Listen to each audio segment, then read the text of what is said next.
Konnichiwa! Today, we will add another small gem to our collection of the places to visit on a weekend in San Francisco Bay Area. It's going to be a place of relaxation created with ancient art of landscaping in mind. The Japanese garden is in the middle of the city of San Mateo in its central park. It was designed by Nagao Sakurai, the landscape architect of the Imperial Palace of Tokyo. The place was built in the 1960s, but the curious thing about gardens is that the older they are, the more spectacular they become.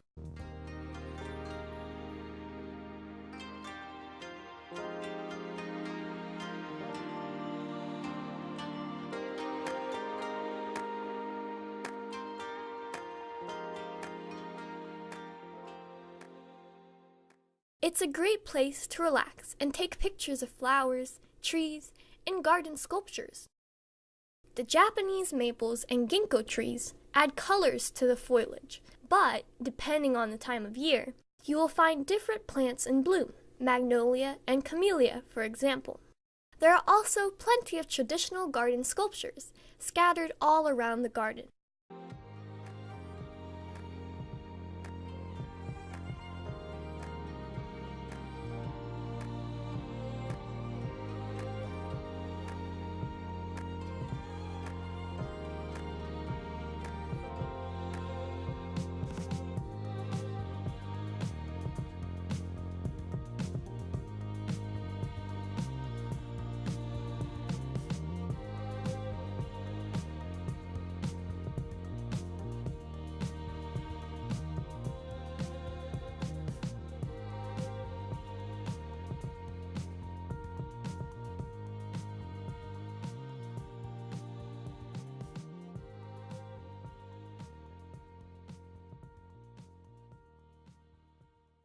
This is a multi-level stone pagoda. Pagodas symbolize mountains and were used for safekeeping of important relics.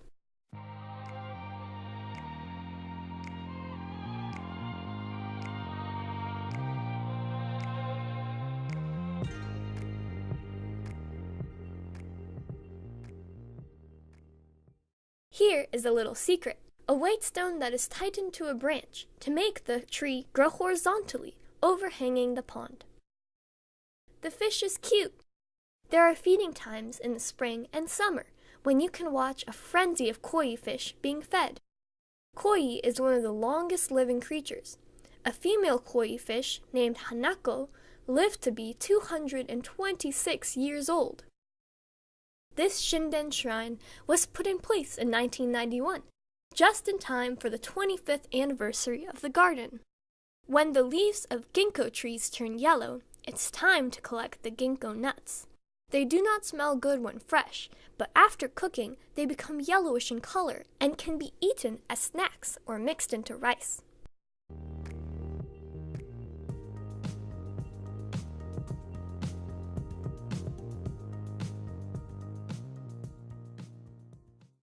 Jashitsu is a Japanese tea house. It's a nice place to take a rest in the shade. I hope you will visit this place one day and enjoy it. Really, there is some magic in watching the bright-colored fish emerging from the depth of the pond and waving at you with its tail. Japanese culture is very original and has lots of interesting aspects to talk about. Relaxing gardens that recreate nature in small places, as well as tiny trees called bonsai and Netsuke, are yet another way to miniaturize the world around you.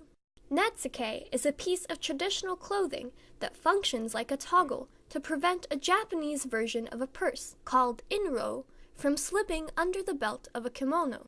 2 holes are for a cord that would connect a Netsuke with inro, a little box with personal belongings. In my view, a good Netsuke, like a good painting, should tell a story, or at least make you think of a story. Trigger your imagination. One day, we decided to do a little exercise. Take a Netsuke and write a poem about it. We ended up having 2 poems. Here they are. When the crying sky sets the water high, we will drift together on this lucky feather. The second one is, let me be with you and stay on the ship a feather when the sky is blue or gray, never mind the weather. Without a poem, a Netsuke as a piece of art would be incomplete, don't you agree? If yes, turn on your imagination and join the challenge. Create a little poem of your own based on the figurines we show and share it with us. Arigato! Thanks so much for watching. See you next time. Bye!